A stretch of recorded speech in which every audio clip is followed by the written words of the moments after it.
NATO and the European Union are currently debating Ukraine's request to use donated weapons to attack targets within Russia. French President Emmanuel Macron has been the highest-profile leader calling for this, with support from US Secretary of State Antony Blinken and UK Foreign Secretary David Cameron. Outgoing NATO Secretary General Jens Stoltenberg has agreed that NATO countries that donate weapons to Ukraine should not face restrictions and should be free to attack targets within Russia if Ukraine chooses to do so. Stoltenberg criticizes US President Joe Biden for opposing the use of donated weapon systems to attack targets within Russia's borders. The White House has taken a cautious approach to the war, imposing stipulations on the conduct of the war. NATO countries pushed Biden to allow the donation of ATACMS, F-16s and M1 main battle tanks, which he eventually agreed to after intense pressure from NATO leadership and member countries.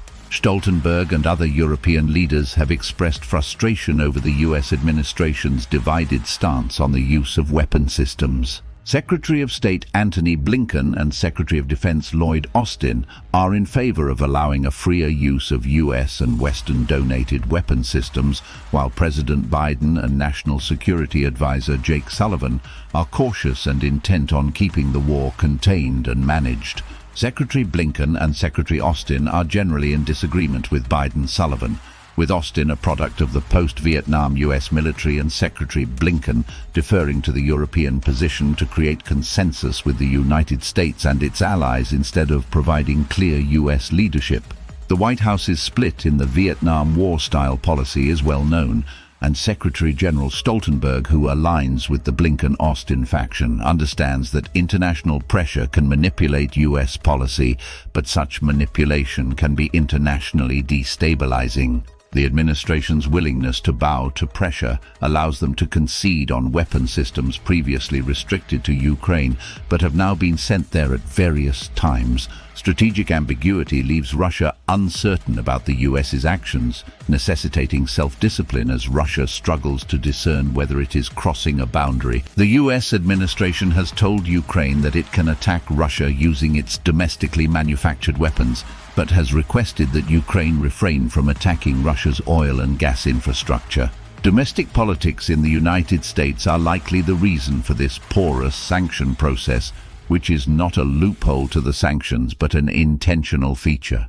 The Europeans, under the leadership of President Macron and Secretary General Stoltenberg, receive sympathetic support from Secretary Blinken. They become frustrated when their arguments seem accepted by the administration, leading them to believe they are making progress in changing the US policy regarding weapon systems to be donated to Ukraine. However, the failure of the administration to apply the same logic to other weapon systems is a source of European irritation. Mr. Stoltenberg and his European allies are striving to establish a €100 billion fund that is immune to the political whims of either the European Union or the US.